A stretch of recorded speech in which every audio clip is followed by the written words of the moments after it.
আল্লামা সাঈদীর বিচার হচ্ছে। সাঈদী সাহেব কোরআন শরীফ কানা বুকে নিয়ে একটা পানির পট নিয়ে দাঁড়াই আছে। সাঈদী সাহেবের বিচারের রায় হবে। উকিল জেরা করে বলতেছে, হুজুর কেসের আরজিতে লেখা আছে আপনি 60 বছরের বুড়ি ধর্ষণ করেছেন। হুজুর আপনার বয়স তখন ছিল 25 বছর 24 বছর, আপনি 60 বছরের বুড়ি যখন ধর্ষণ করলেন তখন আপনার কেমন মনে হইল? আল্লামা সাঈদী চোখের পানি ফেলায় কাঁদতেছে আর বলতেছে, বালি আমার কথা শোনার মতন এই দেশে কেউ নাই। এরপরে উকিল বলতেছে, হুজুর কান্নাকাটি করে আমাদের দিল নরম হবে না। আপনি বলুন, একটা মেয়ে লোক, হিন্দু মেয়ে লোক আপনার বাড়ির পাশ থেকে বিয়ে করে নিয়ে যাচ্ছিল, আপনি সেই মেয়েটারে ঘরের ভিতরে নিয়ে তার কপালে সিঁদুর মুছে দিলেন, 7 দিন আপনি তাকে বন্দি করে রেখে ধর্ষণ করলেন। হুজুর হিন্দুদের সঙ্গে ধর্ষণ করতে কেমন লাগে? চিন্তা করতে পারেন কত কষ্টের কথা। এরপরে বলতেছে, হুজুর ক্লাস 3তে পড়া একটা মেয়ে স্কুলে যাচ্ছিল, আপনি তাকে ধর্ষণ করেছেন, এই কাগজে লেখা আছে। আল্লামা সাঈদী বললেন, আল্লাহ আমাকে আর কত অপবাদ তুমি শোনাবা? এরপরে রায় লেখা হবে। রায় লিখতেছেন 5 জন বিচারপতি। এসকে সিনহা সাহেব আছে, আবু বক্কর আছে, আর ওর ভিতরে আর একজন বিচারপতি আছে, তার নাম হলো কালামানিক, উনিও আছেন ওইখানে।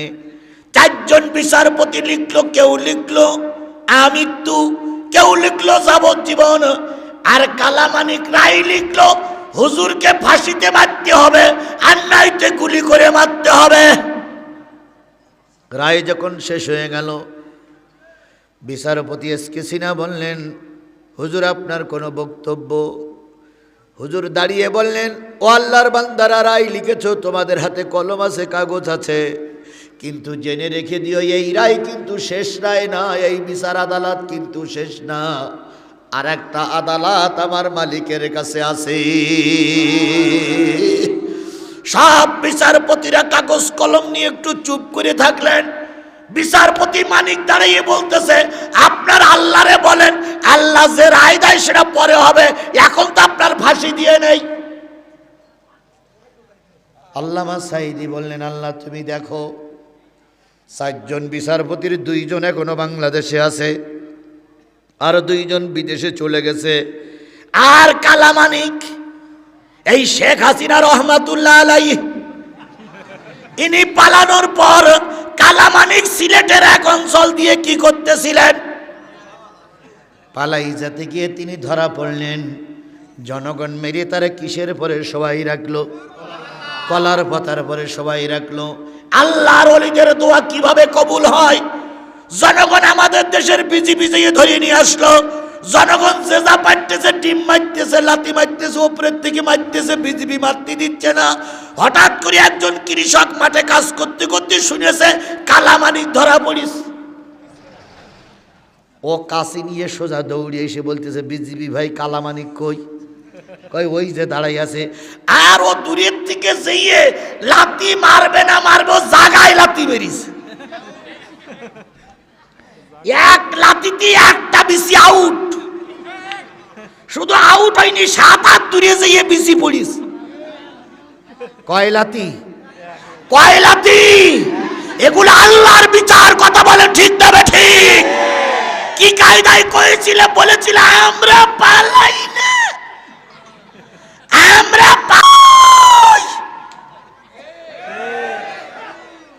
বাংলাদেশের কোন সরকার পালাই যায়নি, এরাই কেবল পালাই গেছে, কথা বলেন ঠিক না ঠিক?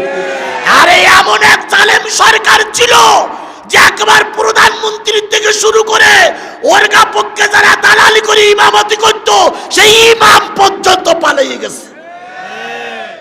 মেম্বার, চেয়ারম্যান, এমপি তো গেছে, সেই সঙ্গে ইমাম পর্যন্ত পালিয়ে গেছে। এরা পৃথিবীর ইতিহাসে কোথাও এরকম হয়নি। তো একটা বিসি যখন আউট হয়ে গেছে তখন হাসপাতালে নিয়ে সেলাই টেলাই করে কমপ্লিট করে হাসপাতালের বেডে রেখেছে। সাংবাদিকরা শুনেছে যে একটা আউট।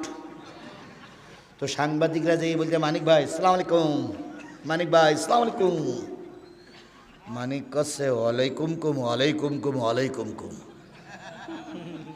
মানিক ভাই ঢাকা কেন? সমস্যা হয়েছে একটু। কয় কি?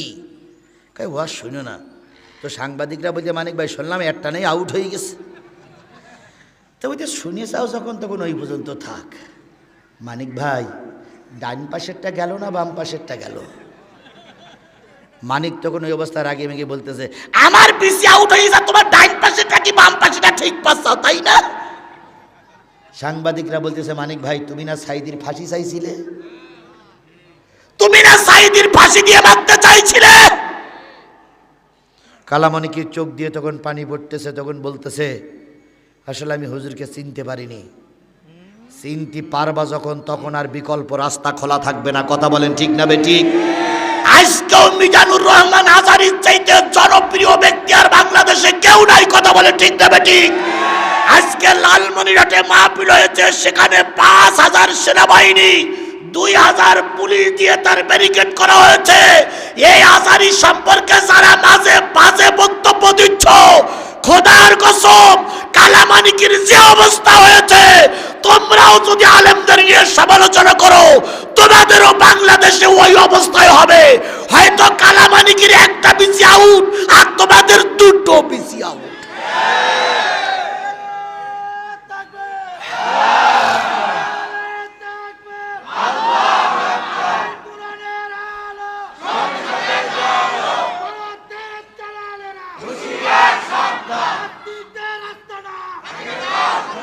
আল্লাহ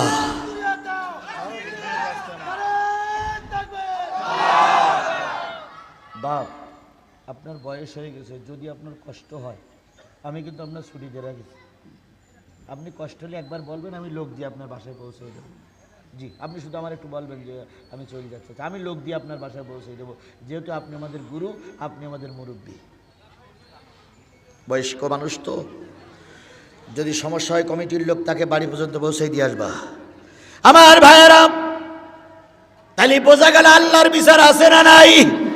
আরো জোরে বলেন আল্লাহর বিচার আছে না নাই? সেই আল্লাহ কি বাংলাদেশে আছে বলে মনে হয়? আরো জোরে বলেন আছে বলে মনে হয়? তাহলে ভয় পেও না, ময়দানে নামো। ময়দানে নামার দায়িত্ব তোমার, আর ময়দান দখল করে দেওয়ার দায়িত্ব আল্লাহর। আধারে ভয় পেও না, আধারে ভয় পেও না, আলো আছে আড়ালে, জালিমেরা পালিয়ে যাবে তুমি রাস্তায় দাঁড়ালে। আধারে ভয় পেও না, আধারে ভয় পেও না, আলো আছে আড়ালে, জালিমেরা চলে যাবে তুমি উঠে দাঁড়ালে। আল্লাহ নবী সাল্লাল্লাহু আলাইহি সাল্লাম কাবার ভিতরে ঢুকতে যাবেন, বাধা দিল কাবার কিওয়ালা। আরো জোরে বলেন কিওয়ালা? কাবায় তালা মারলো কে? সে যে এক চাবিওয়ালা, চাবিওয়ালা। কাবায় তালা মারলো কে? সে যে এক চাবিওয়ালা, চাবিওয়ালা। আল্লাহ নবী ভেঙে পড়লেন না, দুঃখ পাইলেন কিন্তু ভেঙে পড়লেন না। টার্গেট নিলেন না, তাদের সহযোগিতায় ভিতরে ঢুকবো। কিছুক্ষণ পর আপন চাচা আবু লাহাব কাবার চত্বরে আসলো। নবীজি বললেন চাচা হাতখানা ধরে একটু কাবার ভিতরে কি নিয়ে যাওয়া যায়? আবু লাহাব গজ্জে উঠে বলতেছে না না, তোমার মতো অপবিত্র লোক কাবায় ঢোকা যাবে না। আবু জেহেল একই কথা বলল, আবু সুফিয়ান একই কথা বলল। নবীজি সন্ধ্যা পর্যন্ত বসে থাকলেন।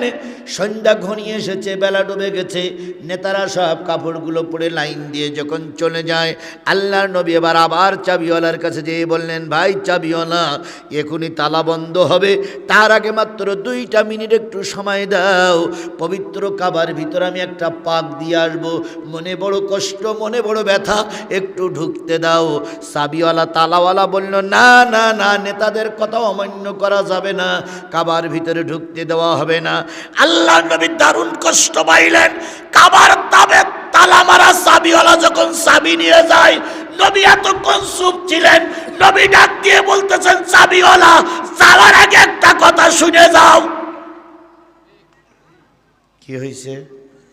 একটা কথা শুনে যাও। কি? কয়, তোমার কাছে কাগজ আছে, কলম আছে, লিখতে পারো? কয়, কেন? কয়, কাগজ আর কলম যদি থাকে লিখে রাখো, তুমি যে চাবি আজকে আমাকে দিলে না,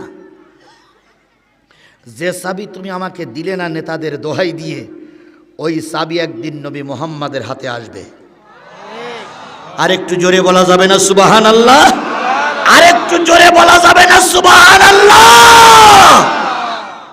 ওই চাবি একদিন নবীর মুহাম্মাদের হাতে আসবে।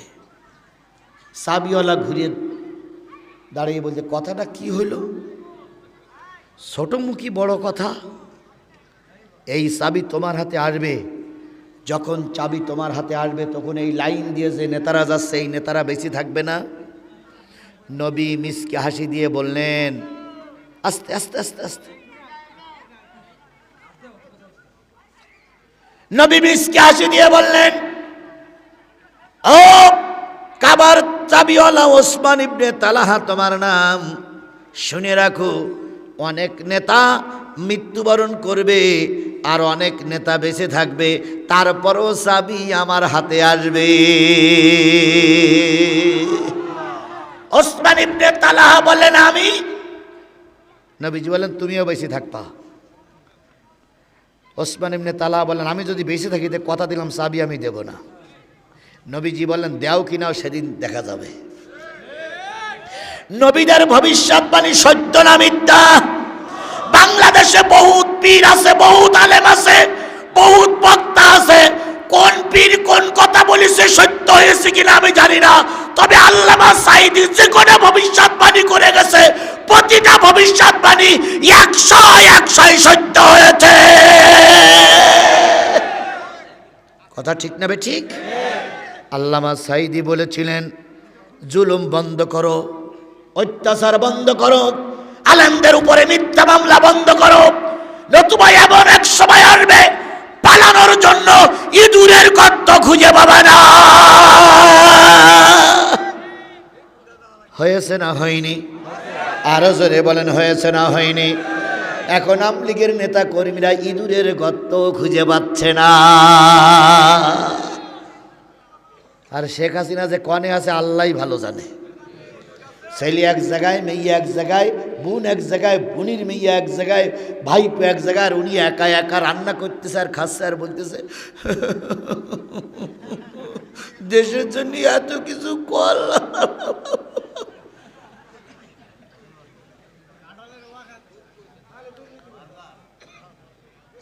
শেখ হাসিনার বোন নাম কি?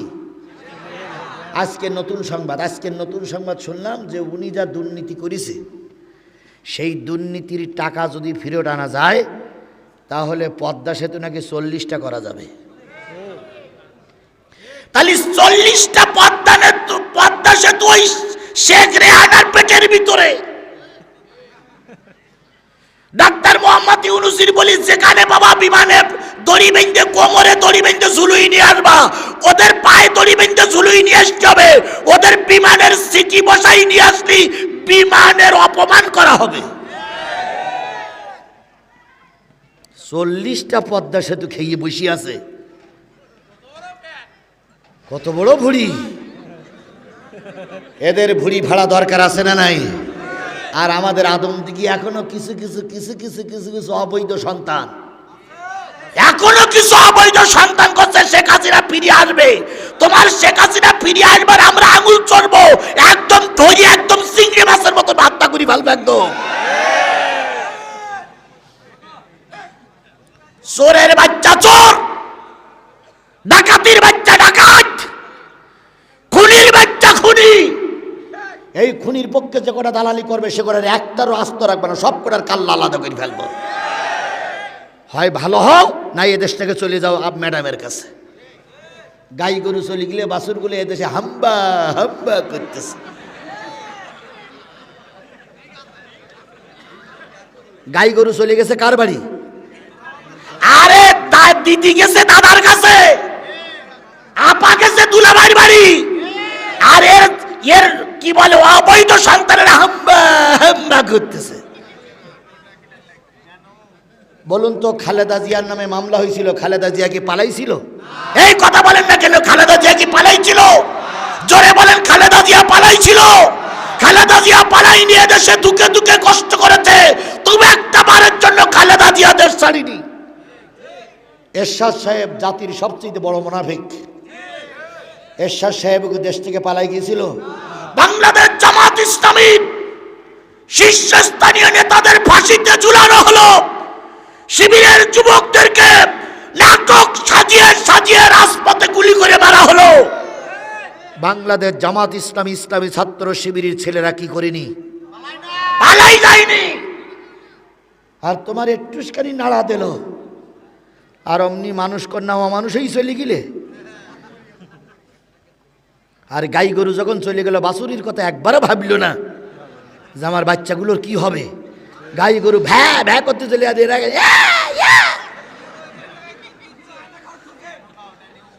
ফাজলামি করো না। তোমরা কারা কারা কি করেছো সব আমাদের নক্তব্যে আছে, কথা বলে ঠিক না ঠিক? এই ময়দানে আমার মাহফিল করতে দেওনি তোমরাই, এই ময়দানে মজ করে সেই মজ ভেঙে দিয়েছিল তোমরাই। তোমরা অবৈধ ভাইয়ের জারস সন্তান।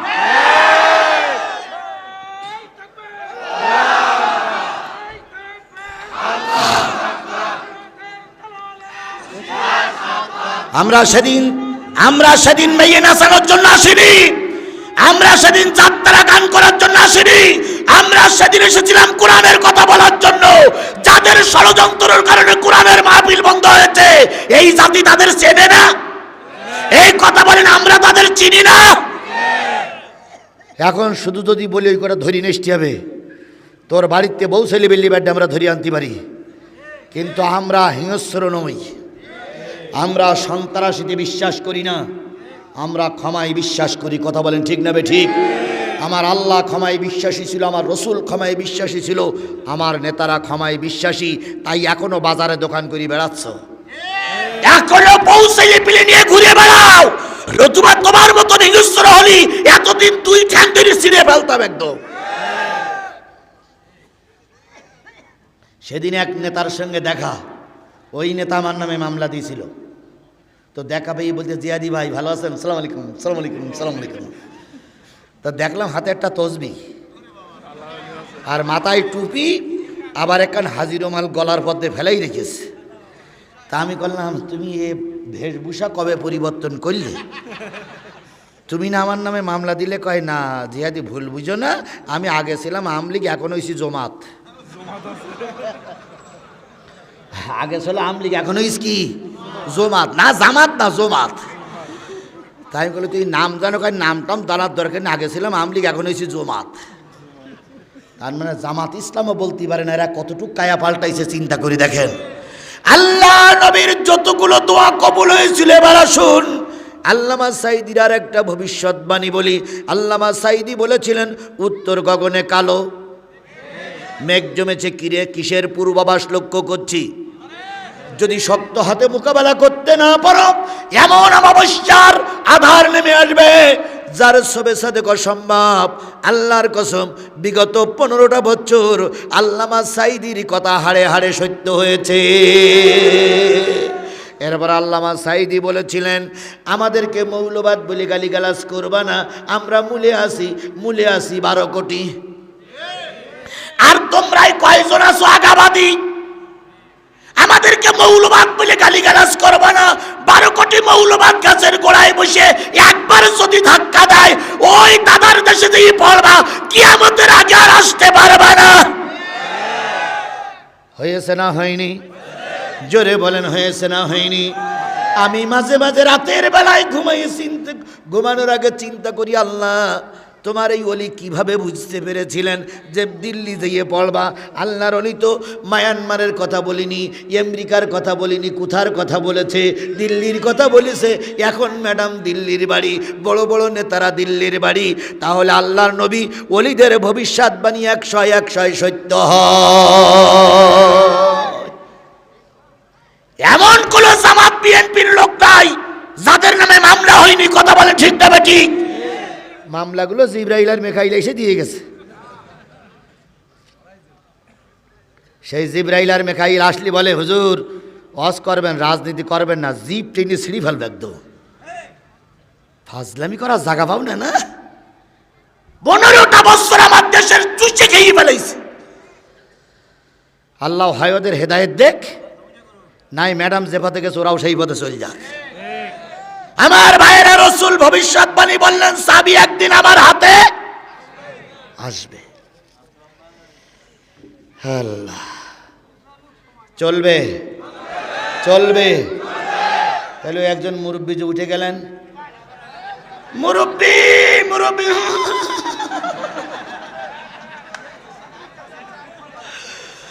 লতুন লতুন বোঝে না। সোনামণি জি, সোনামণি।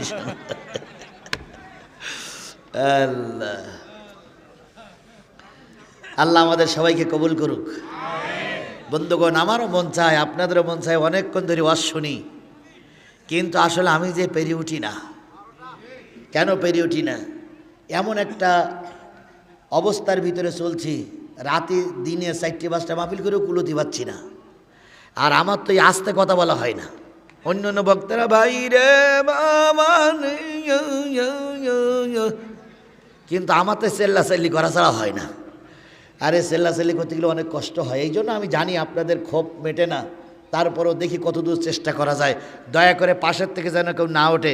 যদি বলে টান টান উত্তেজনা, আপনি শুধু বলবেন বন্ধ করে আধা ঘন্টা বসে থাকো। আর একান্তই যদি হিসু বন্ধ করতে না পারে, কাপড় কান খুলে ওই পাশের দিকতে ঝেড়িয়ে দেখ, হিসু নিচে চলে যাক।